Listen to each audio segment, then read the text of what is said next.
memperkenalkan diri, mungkin tak kenal maka tak sayang, tak kenal maka kita harus bertaruh ya. Nah, sebelumnya biar kita lebih akrab, manggilnya apa nih?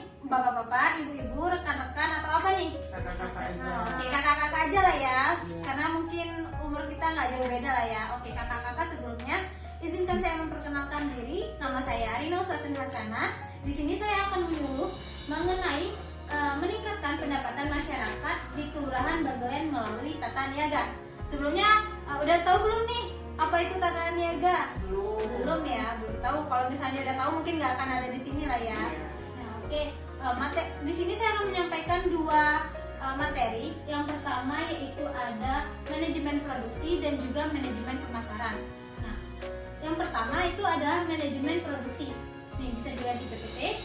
Manajemen produksi merupakan cara untuk menghitung analisis ekonomi usaha dengan menghitung laba rugi dan menghitung kelayakan usaha.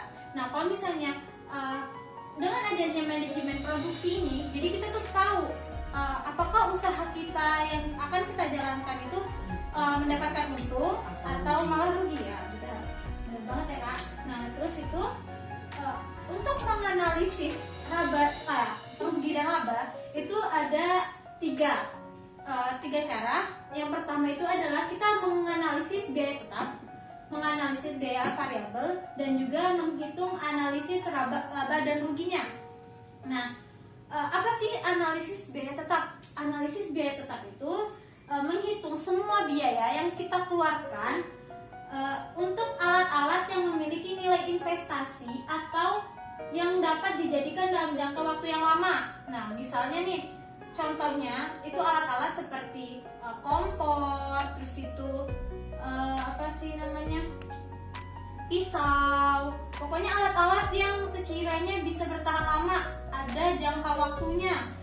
Kan kalau kompor bisa kita pakai 5 tahun atau 3 tahun gitu ya Kak ya. Kemudian analisis biaya variabel. Nah, biaya apa sih biaya analisis variabel itu? Biaya analisis variabel adalah menghitung semua biaya yang digunakan habis sekali pakai dalam satu kali produksi. Nah, misalnya kita nih produksi keripik pisang. Nah, bahan-bahan untuk membuat keripik pisang itu apa aja sih? Tepung, pisang, terus minyak goreng. Nah, iya seperti itu ya.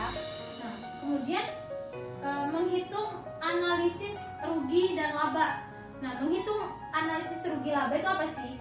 Menghitung pendapatan yang diterima dengan pengeluaran apakah lebih besar ataukah lebih kecil, seperti itu. Jadi apakah kita mendapatkan untung atau mendapatkan rugi.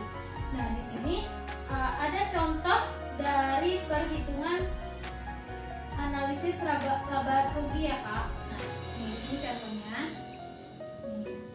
Yang pertama itu kita menghitung analisis kebutuhan alat produksi. Misalnya nih kita kan mau bikin keripik pisang ya, keripik pisang. Nah, ini kita hitung dulu nih. Nih, berapa volume itu pertama kita harus menganalisis alat-alat apa sih yang akan kita pakai untuk yang kita gunakan sebagai peralatan pembuatan keripik pisang. Nah, ini ada kompor, blender, wajan, dandang, dan lain-lain ini. Nah, terus berapa sih alat-alat itu yang kita perlukan? Misalnya 1, 2, atau 3. Kemudian harga persatuan itu berapa? Misalnya ini kan ada nih kompor gas seharganya 375.000. Terus umur ekonomis ini kita hitung bisa per bulan atau bisa per tahun. Nah, lebih gampangnya itu kita menghitungnya mungkin per bulan aja ya, karena kan kita memproduksi keripik pisang itu biasanya per bulan, biar sekali banyak. Nah, di sini kan umur ekonomis 60 bulan, kita jadi 60 bulan semua ya. Kita jadi maksudnya bulan semua 60 bulan. Kompor gas itu bisa dipakai selama 60 bulan. 60 bulan itu berarti 5 tahun ya Kak ya? 5 tahun. Nah, berapa sih biaya? Ada biaya penyusutannya setiap bulannya ya. Penyusutan setiap bulannya itu berapa? Misalnya nih harganya kan tadi 375.000. umur ekonomisnya 60 bulan, berarti 375.000 dibagi 60. Berarti di sini biaya penyusutannya itu ada 6.250.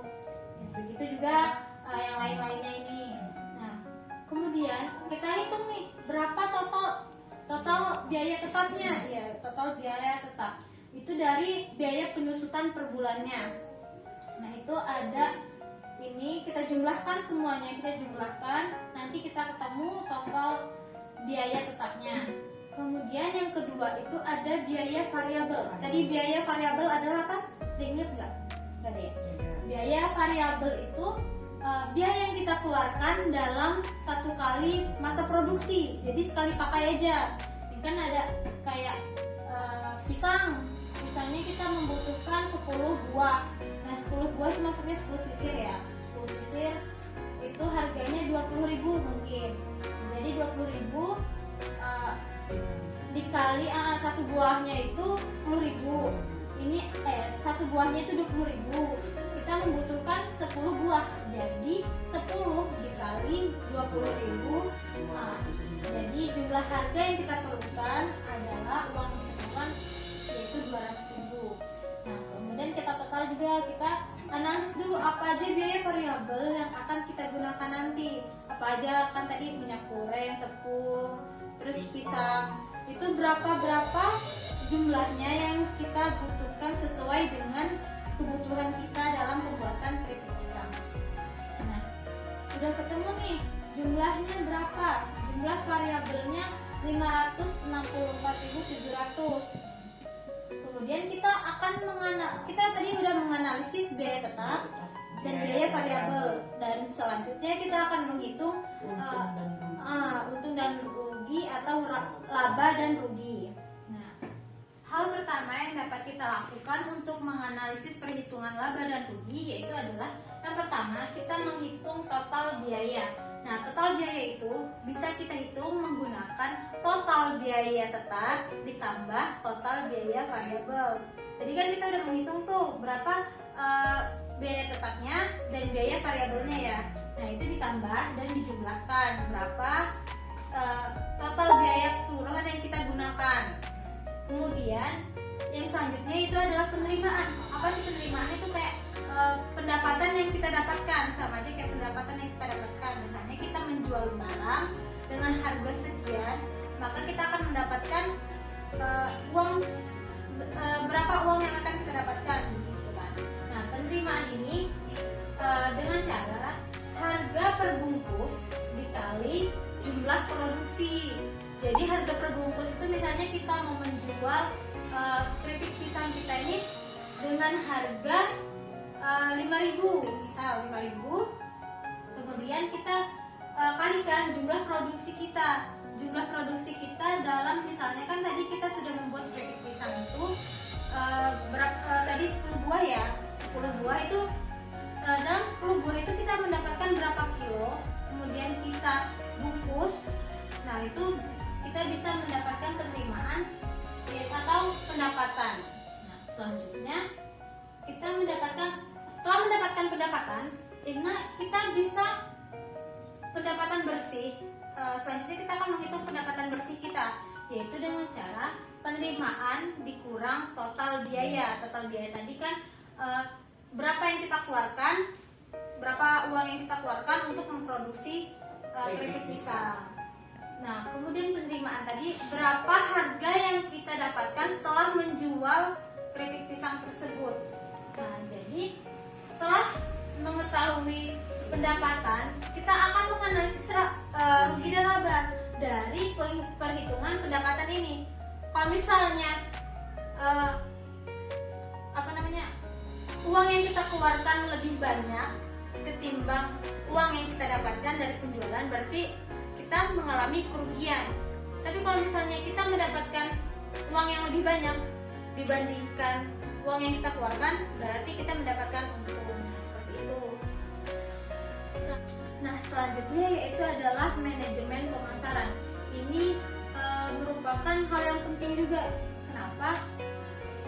Karena manajemen pemasaran itu biar kita tahu bagaimana cara memasarkan lebih luas lagi supaya pasar kita lebih terjangkau, lebih luas, bisa diketahui oleh masyarakat umum, masyarakat yang ada di luar desa Bagelen kita ini.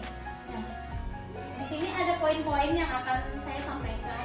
Yang pertama itu adalah fungsi manajemen pemasaran, konsep inti pemasaran, segmentasi targeting dan positioning, merencanakan bauran pemasaran, dan teknik pemasaran digital. Yang pertama yaitu adalah fungsi manajemen pemasaran. Apa sih fungsi manajemen pemasaran itu? Suatu usaha untuk merencanakan, mengimplementasikan, serta mengawasi dan mengendalikan kegiatan pemasaran dalam suatu organisasi supaya tercapai tujuan organisasi secara efisien dan efektif. Nah, dengan adanya manajemen pemasaran ini, kita tahu kita bisa menganalisis, mengetahui pasar dan lingkungan pemasaran yang akan kita lakukan. Nah, sehingga kita akan memperoleh seberapa besar peluang kita untuk memasuki pasar tersebut dan merebut pasar-pasar orang lain. Nah, kan kita ini baru, jadi dengan adanya manajemen pemasaran ini, kita bisa menjangkau pasar-pasar yang sebelumnya belum kita ketahui. Yang selanjutnya yaitu adalah konsep inti pemasaran. Konsep inti pemasaran ini ada 3 poin. Yang pertama itu adalah kita harus mengetahui kebutuhan, keinginan, dan permintaan dari konsumen kita. Misalnya nih, kebutuhan, keinginan, dan permintaan konsumen. Seperti apa sih yang mereka butuhkan? Terus itu mereka menginginkan rasa apa? Misalnya kita kan buat keripik pisang. Mereka menginginkan bentuk keripik pisang yang seperti apa, rasa yang seperti apa. Nah, seperti itu. Kemudian produk, dan selanjutnya yaitu adalah nilai dan kepuasan. Nilai dan kepuasan ini yang sangat penting. Kalau misalnya mereka merasa puas dengan produk yang kita terima, maka mereka akan membeli lagi. Kayak gitu kan. Kalau misalnya nih kamu suka produk yang aku buat, kamu akan beli lagi nggak? Iya. Akan beli lagi kan. Kalau misalnya kamu nggak suka produk yang aku buat, Tidak akan beli lagi. Nah, seperti itu. Kemudian yaitu adalah bauran pemasaran. Nah, menurut Fandi Cipto merumuskan bauran pemasaran itu terbagi menjadi 4. Yang pertama adalah produk, yang kedua harga, yang ketiga saluran distribusi suatu barang, dan yang keempat adalah promosi. Nah, bauran pemasaran ini produk apa yang akan kita buat, kemudian harga berapa yang akan kita berikan kepada konsumen. Saluran distribusi itu kita akan menyalurkan distribusi kita itu seperti apa, mendistribusikannya, apakah dengan keliling, apakah dengan online, apakah dengan apapun yang bisa menjangkau konsumen. Yang kemudian selanjutnya itu adalah promosi. Yang terakhir adalah promosi. Bagaimana kita mempromosikan barang kita supaya lebih menarik. Gimana? Apakah dengan membuat spanduk, membuat baliho, membuat selebaran seperti itu, broadcast di media sosial lainnya seperti itu. Kita buat promosi kita itu semenarik mungkin supaya pembeli itu menarik perhatian mereka. Wah, iya mau membeli produk yang kita buat. Kemudian itu adalah segmentasi, targeting, dan positioning. Nah, ini adalah PPT terakhir. Nah, segmentasi itu adalah strategi untuk memahami struktur pasar. Gimana sih pasar-pasar itu? Apakah kita termasuk pasar yang menguasai pasar, atau kita yang mengikuti pangsa pasar, seperti itu. Kemudian targeting, yaitu persoalan bagaimana kita cara menyelesaikan, menyeleksi, dan menjangkau pasar. Kemudian position, yaitu strategi untuk memasuki otak konsumen. Maksudnya itu tuh gimana sih kita mempengaruhi konsumen kita supaya mau membeli barang yang kita jual, seperti itu. Untuk kakak-kakak ada yang ingin bertanya nggak? Ada, Kak. Oke, mau nanya apa, Kak? Nah, bagaimana sih cara kita tuh membuat produk kita tuh lebih menarik minat pembeli itu gimana sih? Oke, pertanyaan yang bagus ya. Gimana sih biar produk kita tuh banyak yang minat lah ya istilahnya. Nah, dengan cara membuat produk kita tuh lebih menarik, dari itu bungkusnya biasanya kan kalau misalnya anak-anak apalagi ya lebih suka warna-warni nggak sih? Ya kan lebih suka yang warna-warni. Kemudian bisa juga kita kasih label. Label itu kita buat atau kita desain logo. Logo itu kita buat misalnya kan kalau misalnya keripik pisang itu biasanya kan pakai plastik terus udah kayak polosan gitu. Nah bisa kita buat logo atau desain bungkusnya itu lebih menarik. Jadi orang pas ngeliat, wah bagus nih, berarti dia buatnya itu tuh karena niat untuk jualan. Seperti biasanya kalau orang-orang kota biasanya lihatnya dari bungkusnya, dari packagingnya, dari kemasannya itu. Kalau misalnya dia plastiknya juga bisa kita buat yang bagus, plastiknya pakai pouch atau pakai aluminium foil seperti itu. Oke, ada yang mau bertanya lagi nggak? Sudah cukup kan? Udah cukup ya pertanyaan tadi udah terjawab. Iya udah. Oke, makasih sebelumnya. Terima kasih untuk kakak-kakak semua yang udah mau mengikuti penyuluhan kita pada sore hari ini. Udah sore banget ya, udah kayaknya udah capek. Terima kasih banget udah meluangkan waktunya. Saya akhiri. Wabillahi taufik wal hidayah. Wassalamualaikum warahmatullahi wabarakatuh. Waalaikumsalam warahmatullahi wabarakatuh.